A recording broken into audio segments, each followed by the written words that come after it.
what does it take to actually drive growth at every level of the service business? Whether you're a partner in a small shop, you're the strategy and the execution. You're closing the deals, you're hiring the techs. When you're inside a Fortune 500 company, you've got the resources, but you're fighting through layers of the process. And when you're inside of PE, you're stitching together a couple dozen companies and trying to harmonize it into one process. Each one demands something completely different and different playbooks. Most operators only see one of those levels in their career. Today's guest has done all three. Adam Gloss most recently served the CEO PE-backed platform in flow management, built through 12 plus acquisitions under Pike Street Capital.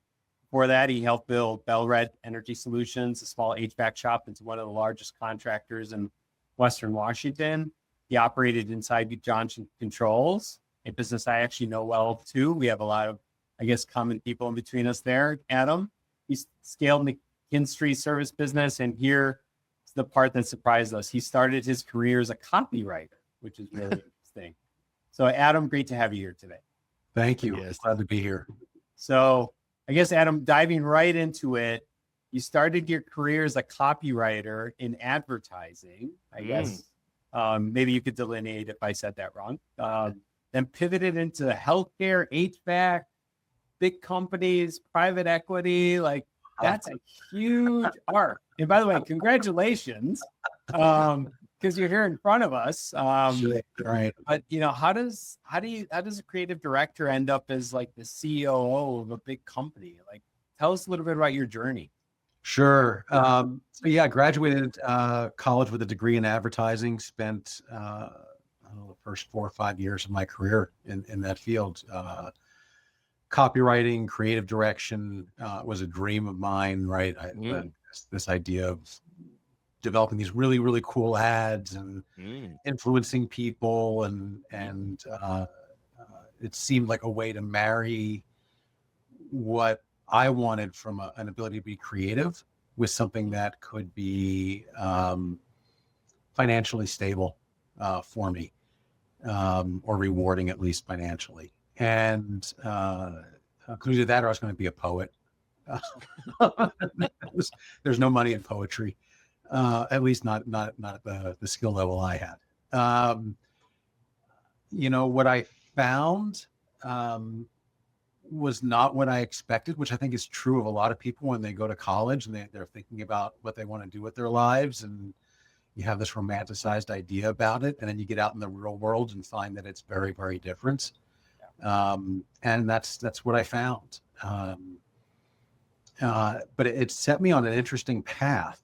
I had done a lot of work for a lot of different companies.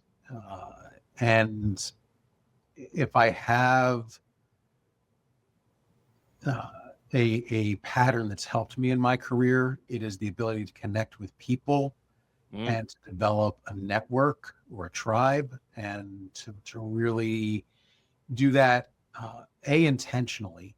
I'm always looking for who can I get to know? How can I help them? How do we help each other? And I think it's that intent of always thinking about them first that served me well, right? That interest in other people and how do I help them? But I'd made some contacts actually through some work I had done in healthcare, in senior housing specifically. This was actually for skilled nursing facilities, a company that I had done some advertising work for. And yes, they do advertise. There's a lot of people that need to know about their services. But I went to someone I used to work with as a client and said, look, I want to get out of the agency side of this. What you do looks really interesting. This idea of working inside of a company and helping develop their brand, their identity, thinking about how you attract customers. How do I get to do that? And he said, the piece that you're missing, you understand the marketing piece, you understand the advertising piece. The piece you're missing is you don't understand sales. You need to learn how to sell. Okay, right. And it doesn't show up on my LinkedIn profile or on my resume. It was a very, very long time ago. And I didn't do it for very long, but I looked around at where can I find the best environment to learn to sell with the best training and a place where I can prove myself. And I went to work briefly, a little bit under a year, for Pitney Bowes, selling office automation. And it is the most commoditized, competitive environment you can imagine. Yeah, I was waiting for that. But they had a phenomenal sales training program. And I took complete advantage of that. Spent, I said, a little under a year there. I was actually the number one salesperson for the region before I left. But I went back to that same person, right? I said, well, hey, I know how to sell now. What do you think? And that's how I got into that industry. They say copywriting is salesmanship in writing. It is. What you learn I sold as an individual contributor. I sold for years. And then I managed salespeople and sales teams and organizations. And ultimately, what you learn, selling is really simple. Selling is getting to know a prospect, what their needs are, what their problems are, developing a solution to that, and offering them that solution. Like, boil it down. Like, I can walk through discovery process and qualifying and how you would go about presenting and objection handling and trial closing and closing and all the things that make up the science of selling. But at the end of the day, it's really three things, right? And when you think about it that way, everybody sells. Yeah. You don't always know you're doing it. You're not conscious about it, but everybody is selling. Yeah. Right. And as a copywriter, yes, I sold. I actually helped to manage accounts. I was selling to them without knowing that I was selling. You start to develop an understanding of the psychology and the science of sales. You learn that, right? You realize that. But that's how I took a left turn from copywriting into senior housing and healthcare. Just very unintentionally in terms of an industry shift. But it set up something very interesting for me, which was a sense of purpose. And if I think about everything else I've done in my career, everywhere I've worked contributed in some way to the communities that we served, to help make things better at some level, whether that was taking care of people, whether that was energy efficiency, indoor health, environment, water and wastewater treatment, food production. I've done lots of different things. But I can wake up every day in the morning, look myself in the mirror and go, okay, what I'm doing matters. That was actually a pivotal thing for me, or very early in my career. Yeah. And you mentioned, like you mentioned, you didn't come up through the trades. You came in through the sales, the marketing side, and then into healthcare. And was that ever a barrier for you going into field service, or was it actually an advantage over your peers? So I went from having a degree in advertising and learning a lot about that to going and working in senior housing and healthcare. And if you want to see, find a very highly regulated, complex industry, go look at senior care, right? You are regulated at the state level, you're regulated at the federal level, you have Medicare and Medicaid compliance, you have in a single facility or community, you've got facilities work, dining and dietary programs, including special diets, right? You've got activities, you've got housekeeping, you've got social programs, right? And you're dealing with families that are typically in some kind of crisis, and all of this exists in one business, right? The complexity was enormous, and you have to learn all of that, right? So I came into a field, I had to go immerse myself in it and learn it, right? It doesn't sound very fun, but you're reading code, right? You're reading insurance regulation. Fast forward, I leave that industry. We can talk about that transition maybe next, but I leave that industry and I go into working in HVAC, electrical, and plumbing trades. Mm. I did the same thing. I started reading. I went to training classes. I got certified as an installer. I went through a lot of building science classes. Yeah, I think that if you are curious and you are capable of learning and you commit yourself to that, you can learn any industry. I think that the danger would be thinking that you know more than the people who are doing it, right? The advantage that you have not knowing anything is that you can tell people, I don't know anything, but I really want to learn. And you show up that way, right? Gyner, you just did it in fire safety, which you didn't experience that. I'm assuming it's very much the same. You show up curious and listen. Yeah, it's totally the same and relatable. Like I'll tell you one thing I'm learning in fire is I thought I had known a lot of acronyms. Like these guys have acronyms every time I have a conversation for like different certifications and different licensing and different regulations, and they just rattle them off, and sometimes I have to say, hey, can you guys tell me what that means? And they laugh, but they enjoy the fact that I'm paying attention and I'm asking the question and I'm trying to authentically learn what they're saying.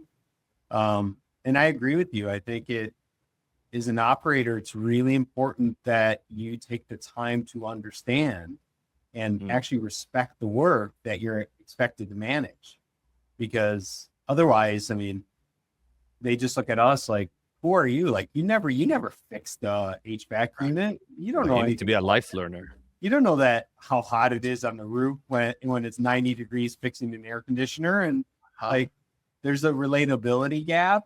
So I agree with you. You totally have to respect the work. Yeah, that transition for me, 100%. That transition for me, I had worked my way up into a variety of roles. I ended up as a regional vice president for a large cap private equity backed organization, and my world was 90% travel at that point.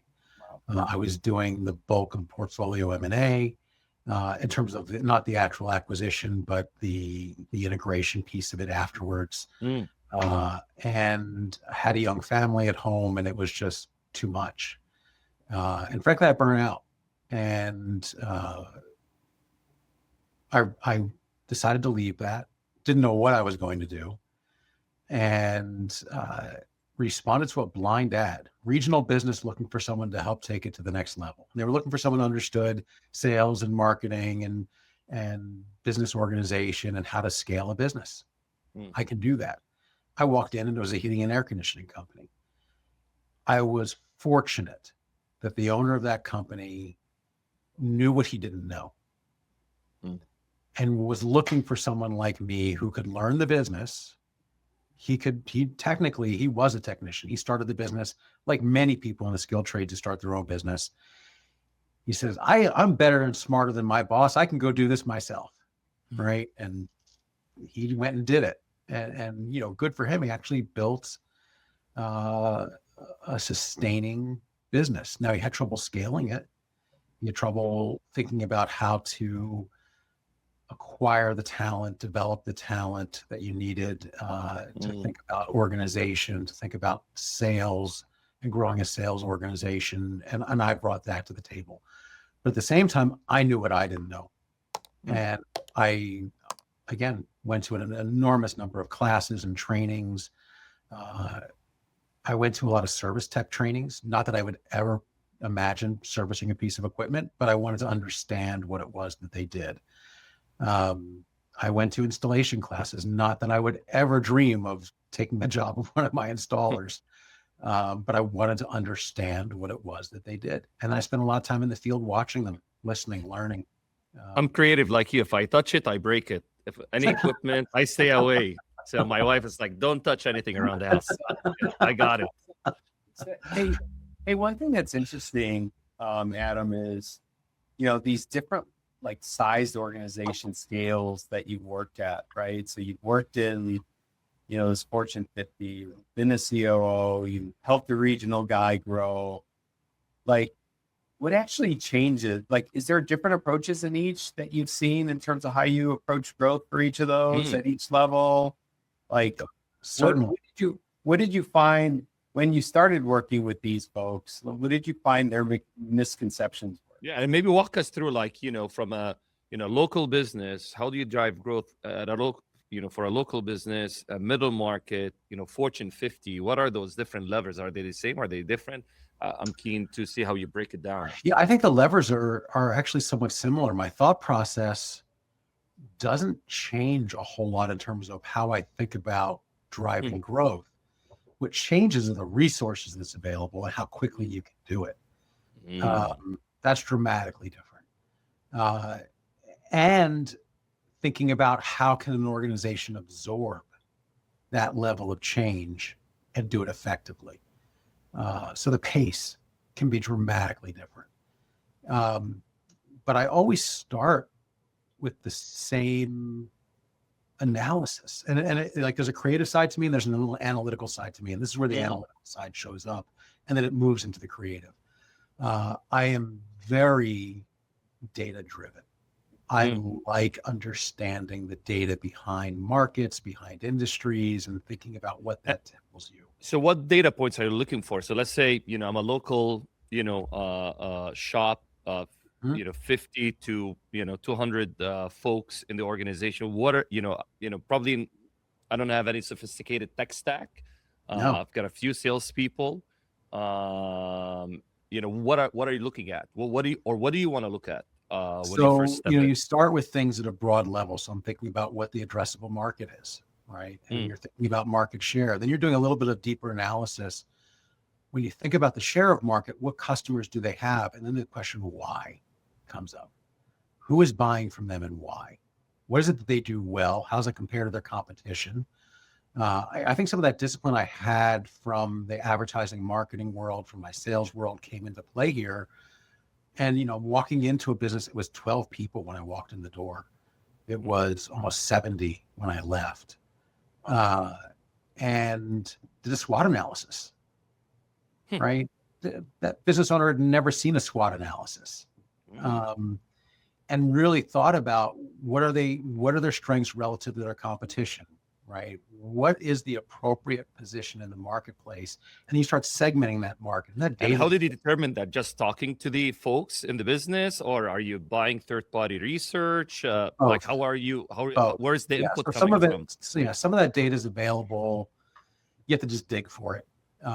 There's market data that's available, whether it's through manufacturers and distributors or industry organizations, through chambers, through regional development councils. You can find an enormous amount of data if you're going to look. And actually now AI can do it for you. But back in the day, it took a little bit of elbow grease to make that happen. And then you are overlaying that with your own customer base, and very fortunate that we actually were able to get that into a usable format. Right. It was not just sitting in boxes of paper. That was actually electronic when I got there. He was a little bit ahead of his time in that way. And then you start thinking about, okay, what is the place where we can be the most successful? Where do we find the availability of customers who have our segmentation was a little bit easier, right? So very, very concretely, we're servicing Western Washington, primarily the Seattle metro market and the east sides, which is Bellevue, Redmond, right? And this is during a high tech boom, the first one. And these are people that are homeowners. These are people that have disposable income. These are people that care. They're psychographics that care about their home and their comfort, their safety, the energy efficiency, the things that we knew we were going to sell, right? And you start to think about where should we be playing? And we realize, okay, we're actually going to be playing at the high end of this market. And you start targeting your marketing that way. You start targeting your sales that way. You think about the offerings that you have and how you go to market with those. And we were able to gain market share very, very rapidly through a variety of means. I developed like the very first outbound call center targeting people for this kind of service Mhm. in the area. Adam, I have a question. As you're talking, a thought pops into my head. There's this misnomer that small business, large business, corporate, private equity, whatever those use cases are, that at some point you've earned the right to get out of the granularity. But as I hear you talk, I also hear that in each of these roles, you had a level of granularity that you had. Like, I like to call it granularity or grit. Both are, for me, are a synonym in this. Like, I don't know that I've ever gotten, I mean, personally for me, I haven't gotten to a role yet where I'm out of the grit. And it doesn't mean I don't have great teams, by the way, because people assume, well, if you have the right people, I'm like, that sounds nice when you're in like some training session. But the reality of it is you get sucked into some level of detail. I'm just wondering if that was your experience. It is. So, I mean, that company, this is 1990s adjusted dollars, was 10 million in revenue. That's not adjusted. That's what we did, right? So maybe that's a 20 or $30 million company now. I had P&Ls that are $500 million. And it's not much different. First principles. The principles are the same. You have to understand your addressable market. You have to understand your customer profile, primary and secondary. You have to understand your competition and how you relate to them. You have to understand your strengths relative to them, and really think about market position. You cannot be, so the overarching principle to all this is you can't be all things to all people and be successful. I agree. Right? Unless you want to be, well, even then, Coca-Cola, right? They segment their products so they can have sports drinks and health drinks, and then they have sugar-laden sodas, and right, they're not selling the same thing. And water. Water, right? But they understand who their market is and what they're selling to, and that's one of the biggest companies in the world. I think that's really the critical piece. When I think about scaling, the first thing I think about is who is the right customer, and how do we create and align the organization to best serve that customer. In direct response, there's a rule, the 60-30-10. 60% of the success of any marketing campaign is the customer list. 30% is the offer, 10% is the copy. So who you go after is more than half of the success formula. Would you say that translated to your experience as you move to these more trade businesses and absolutely right. So Johnson Controls, I was responsible for distribution of their unitary products, HVAC equipment, and in the Northwest. And that business had shrunk 40% the year prior to my getting there. First year I was there, we grew 20%, second year, 25%. And it was really thinking exactly what we're talking about. They were selling with the idea that all customers are good customers. They were trying to create volume without any kind of quality. They were not thinking about margins. They were not thinking about the cost of the customer. And one of the first things I did was end a relationship with their largest customer. Wow. Why so? It was the wrong customer. When you think about the product offering that they had, where the least amount of competition would be with the most amount of differentiation, it was actually going to be either at the very high end in chiller work and controls work, which I was adjacent to but not responsible for. But on the unitary HVAC equipment, it was actually it was like commercial. It was rooftop package units that they actually had a great position in. And the leader before me was focused on new construction residential. Low margin, high volume, and they were losing money and making up for it in volume. The whole idea, especially in B2B, my experience has been this idea that you can outsell margin, like you can use volume to offset margin, doesn't work in B2B. I know. I've yet to have someone, okay, product sales aside, so I'll leave that. But in services B2B, the idea that you can just grow your way into a, you know, what I'll call a low margin, high volume business, I've yet to see it, or at least yet to see one successful. I've not seen it successful. Yeah. Right. And this was a great example where 3 months they're operating in the red. And then 3 months after we did that, we're in the black. Now, I will tell you that revenue went down. Yeah. Right. But you went from being unprofitable to profitable. Okay. Like that. Yes, we took a haircut. And by the way, the factory doesn't like it because their whole paradigm is how many boxes can we put through this factory, because the more boxes they produce, the lower their cost per box, right? Per unit. But we were able to get that volume back up again. It was no different when I went to McKinstry. The largest customer their service group had was a large national pharmacy chain. And I will tell you that we lost money every single time we rolled a truck to service them. And within 6 months, they were no longer a customer. And that was very fine, very fine. Right. So Adam, I mean, it's not fairly straightforward, but it's a lot simpler when you have like a division or a business that's focused on one end market. But when you are building a platform and you're acquiring different businesses, you know, nationwide, there's a reason why these businesses are winning, and they're winning usually in different markets, different end markets, different go-to-market motions. So, and it's in your case, when you went into other, organizations, right? You have, 6, 10, 15 different brands, each winning in different. How do you consolidate and start targeting, and, how do you, unify go-to-market, or do you, like, how do you think about go-to-market when in a private equity context? I think you still have to have some commonality. You're right.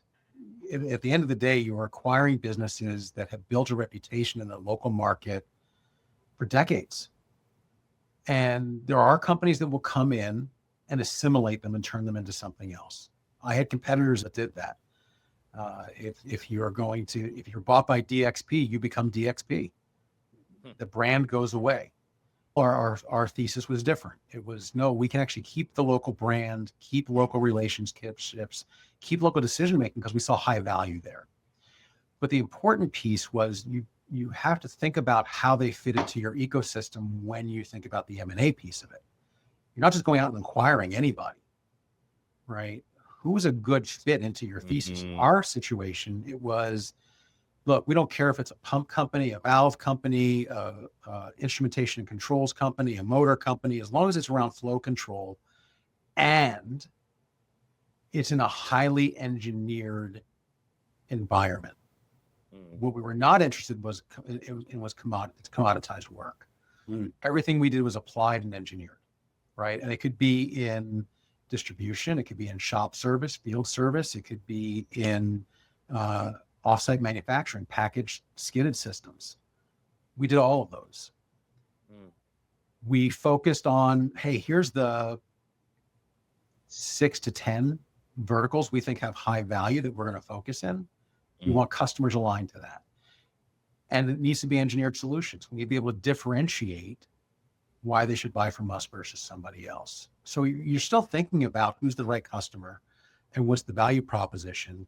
You want to make sure as you acquire companies, you understand that they align to that, or can you shift them to being more aligned to that? Maybe they partially align, but you can make some shifts. And we did that, right? Hey, these are the customers maybe we don't think so much about, but here's this whole other segment. How do we move into more process work, whether that's data centers or silicon chip manufacturing or chemical work or whatever it was, right? How do you start to move more towards that? Same thing in water, wastewater, which is a big segment for us. Who are the right customers from a water, wastewater standpoint? who we want to be working with, and where are the customers that maybe aren't as good of a fit, even if they're in the same vertical. So there is still some of that work that you do. And it really is about that idea of alignment, right? If everyone's moving generally in the same direction, you can gain a lot of momentum, as opposed to, we've got 15 companies doing 15 different things, and the only thing that gets us all together is an ERP system. Yeah. Right. Well, diving into that just a little bit more, how do you gain credibilities with all, I call them now brand owners, by the way. They go from owners of their own businesses to now brand owners or brand leaders, right? At Fortis, that's what I like to, I think my operations guy calls them branch leaders. I call them brand leaders, because that's, to me, that's more accurate. Doesn't mean it's right. It just means, to me, that's more accurate.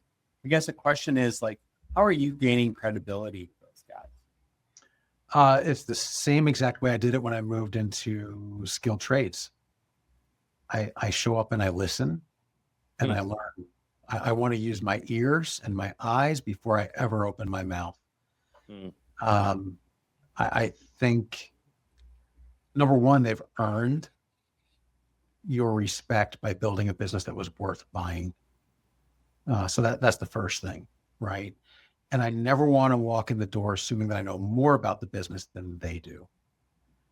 Now, I'll tell you, very similarly to when I got into the HVAC business, there are things that they don't know that I bring to the table, right? There's discipline, there's a process mindset, a data-driven mindset that they may or may not have had.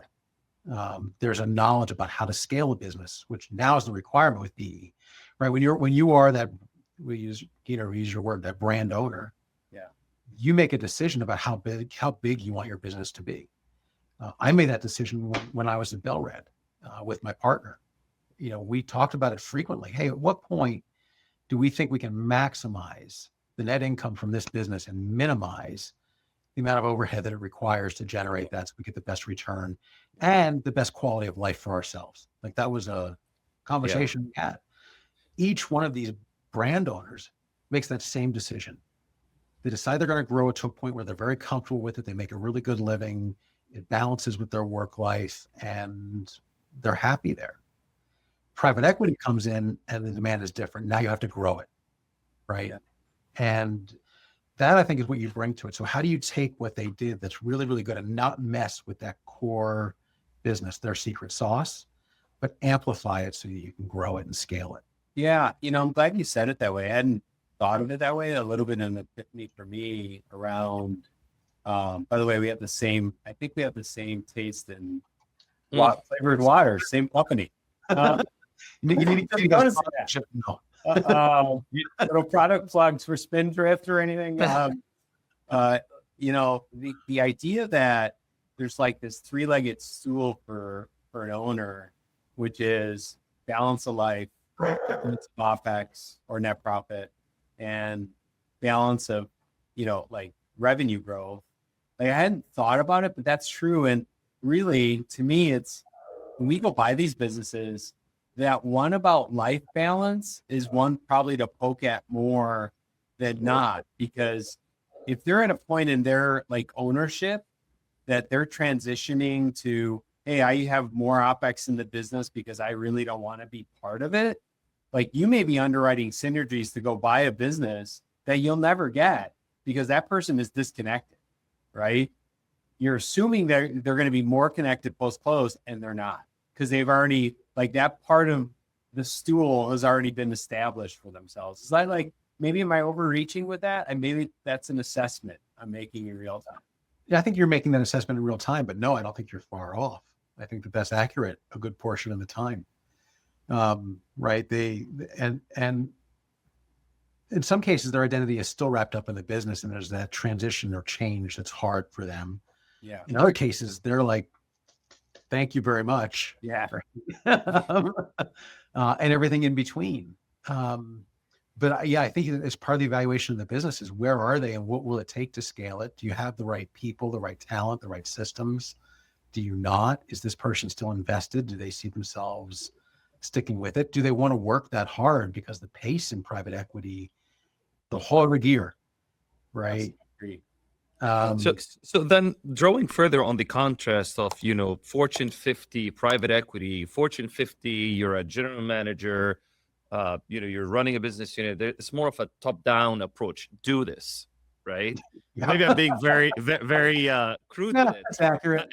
But in private equity, when you're bringing on these brand owners, right, and there's certain promises of things that will not change and won't do this and will do that, but you still need to drive that growth. You still need to drive, that synergy and value creation. So how do you approach that? In a more matrix approach, right? It's a matrix approach from a reporting perspective. There's two things. So how do we approach it, I think, is a philosophical question. And then there's a technical question that was asked as well. Again, I think I always approach everything with as much, I like to practice radical transparency. Mm-hmm. I tell people as much as I possibly can all the time. Because I find that the worst decisions, the worst morale issues come from a lack of information, because people will make things up or come from the wrong place. And by the way, when they don't know something, the answer they make up, it comes from the worst part of their lizard brain. Right. And it's awful, right? So the more you can tell them, the better. And I think that's part of it is, hey, here's the things that you were told were not going to change. And by the way, some of the people involved in M&A overpromise, right? Mm-hmm. That, nothing will change. No, like if nothing changed, why would we buy the business? Like right. You're not going to say why. So I think it's really that honesty. It's like, no, the things that we can decide what's critical to the culture of the business, to the success of the business. And we don't want to mess with that. But we do have to change the pace of growth and scale. And I'm very upfront with people about that. The private equity firm buys these and we roll them up because we're going to get double-digit growth from them. That's the mandate. So what is it that we have to change to make that happen? I think the second thing that happens is people go, well, how am I going to do that? I was already running lean. How am I going to, I don't have the resources. I don't have the people, whatever it is. And I think you then have to think about, okay, how do we deal with the change management of this? How do we think about what's a resourcing issue? What is it that we can pull into a platform level, whether that's finance and accounting, whether it's HR, whether it's training, whether it's safety, like what are the things that we can take off of that local organization's plate to enable them to do other things? I think that you also have to talk about it in a way that's not just about why it's good for the private equity firm or the investors. That growth is good for the people in the business. And that ultimately those, again, Gyner, thank you for the term, those brand owners care about that. They care about their people. And to be able to say, look, you couldn't create the opportunities when you are a 20, 50, 70 person business that we can create when we are a 400, 500, 700 person business. That we can develop talent in a way that you couldn't before. Like you need to think about the benefits to their people, the benefits to the customer, which are more important to that local team, by the way, than returns are. Yeah. Right. And I think that communication is the critical piece of this. And then I work through a business planning process with all of these operating companies as we bring them on. Right. And it's that same thing. Okay, let's get some market awareness. Let's think about what the position should be. Let's think about areas of opportunity that are underaddressed in the market and how we can capitalize on those. And then let's really be specific. What resources do we need to do this? Yeah. And then we figure out, okay, what can we afford? What can we not afford? How do we manage efficiency and productivity as best we can? Right, you're changing paradigm on people, but it's not a top-down approach. It really is meeting in the middle. Yeah, it's interesting. You say communication, and I think you said radical transparency. I see. So when I work with people, I typically recommend a couple of books, not very many, but there are ones that I know have resonated with me the most. I'm an avid reader, just like yourself. One is by Kim Scott called Radical Candor. Mm. And it kind of speaks to what you're talking about in terms of transparency. There's another quadrant she references called ruinous empathy, which is its own problem, but that's the nothing will change bucket, right? The other one is by Malcolm Gladwell. It's called Talking to Strangers, and it's all about communication. It doesn't read like a business book, by the way. It reads about like how misinterpretations in human communication have people kind of write their own stories. Your point about like they pick the worst parts to fill the pages with. Yes. That's exactly true. That's what they do, right? Right. So it's on us as leaders of the organization to tell them, be more transparent than not. Don't give them an opportunity to fill those pages with, because you may assume they're filling the pages with good stuff. I can tell you most of the time they don't. And the team is critical. Yeah, for sure. So Adam, maybe one of the final kind of areas to talk about for us is like for owners, operators who are considering stepping into the PE universe for the first time. What do you think they're underestimating? What should they be prepared for? Like, what do you think? I mean, it feels like you've been in kind of the owner world. You've also been in the PE world. Like, unify that for us. If I'm a operator and I'm thinking about selling my business, like, what am I underestimating in that process? The most immediate thing that hits you in the face is the due diligence and the financial auditing, and most of these are run as LLCs. They're pass-through entities. The accounting is relatively loose. There's not a lot of GAAP requirements around it. In a lot of cases, there are things that are done very liberally in terms of how funds are used. And I Very diplomatic, Adam. Thank you. Call that ad back. And I think understanding that it's not your business anymore is critical, that there's a level of accountability that you did not have. And then secondly, a level of financial detail that's going to be required of you that you haven't had to do before and probably haven't resourced well. So I think asking that private equity company, how are you going to help me get to that? Right, is really, really important because most people have no idea what's coming at them from a financial standpoint. So that's for the founder joining a private equity platform. How about a first-time COO running a platform, coming from a Fortune 50, 100 corporate world, going into a private equity platform to grow it?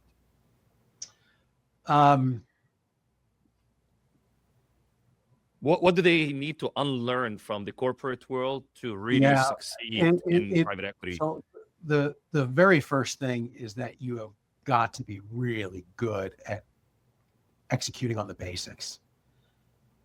You cannot underestimate how important it is that foundationally, from an operational standpoint, you are excellent. Don't worry about technology. Don't worry about the next great idea. Don't worry about the newest mega trend. It really is about blocking and tackling at a very foundational level, because you're not inside of a large company where that can be hidden. You don't have the resources. You don't have a massive IT department. You don't have people that are exploring your technology stack. You don't have programming teams. You don't have, you've got some resources, you've got HR people, you've got typically some level of legal, even if that's outsourced. You've got really good finance people. And it doesn't mean you can't be strategic. You absolutely need to be strategic, but don't worry about being fancy to get bigger, right? It really is about being exceptional at the basics and getting everybody to be exceptional at the basics. That's the hardest thing, right? It's not the next greatest idea. It's, hey, how do we get everybody firing on all cylinders, just at the core stuff they're supposed to be good at? And do that in a way where you're now having to transition talent, because you have these organizations that were run by founders. And we said it earlier, they get it to a scale where they're comfortable. They can keep their hands on everything. They know their customers, they know their people, they know where their risks are, they know what the trends in their industry look like. They can manage it by feel. Now, what they didn't do was have an organization that's built to scale. They didn't have really adept managers typically. Maybe they did and they got lucky, or they were exceptional business managers and owners themselves, and they did that. But most of them are flat organizations, and everybody reports into one person and they control everything.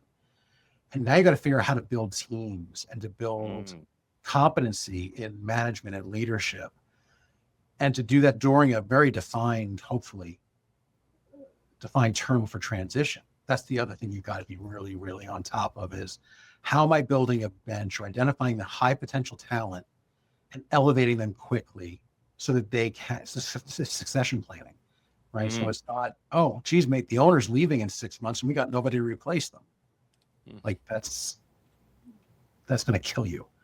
So it's not to answer your question in a more succinct way, it's not the big, oh, how do we get AI to work in this, right? Which I'd be dealing with if I was at a Fortune 50 company or a $1 billion privately held company, or right. When you are rolling up 20, 30, $40 million companies, that's not what you're thinking about. Yeah. I love it. I agree. What I'm taking from this conversation, maybe 3 words or 3 themes: get good at the basics, radical transparency, show up and listen. Yeah. Yeah. Yeah. Gyner, what's your takeaways? Be ready to be scrappy and get your hands dirty when you're going to do this. Like, you know, my that's my takeaways, I guess.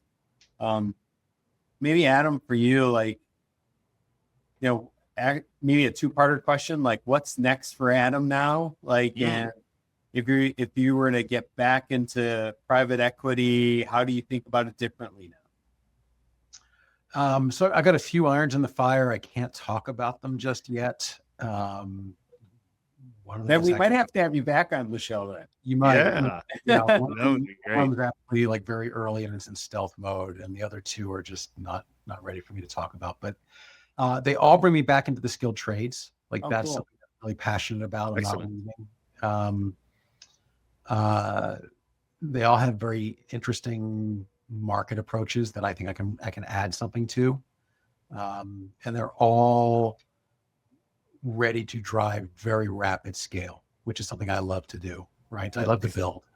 So thinking about organizationally, how do you align that great strategy, and they have great strategy, how do you align that to actually operationalize it, to sell it, to deliver it? That's interesting stuff to me. Yeah. Which we didn't really get into today. And that's like a whole other topic of like, how do you align an organization to do that? I'm going to keep a close eye on your LinkedIn profile. And give you, 12 months to get into the weeds and get building, and then we'll have you on the podcast again to talk about that journey, building a platform or a new organization. I've really enjoyed this conversation, Adam. Thank you so much for sharing your story with us. You did ask me, I'm sorry, just one other quick thing. You asked me what I might do differently if I came back into private equity. Yeah. There's one thing I'm looking at that is private equity backed, so it's not off the table for me. The thing that I've maybe learned, I've had 2 rounds in private equity. One was large cap. It was managed by Goldman Sachs, and the others was lower middle market, managed by a boutique agency. The managing partner was a boutique private equity firm.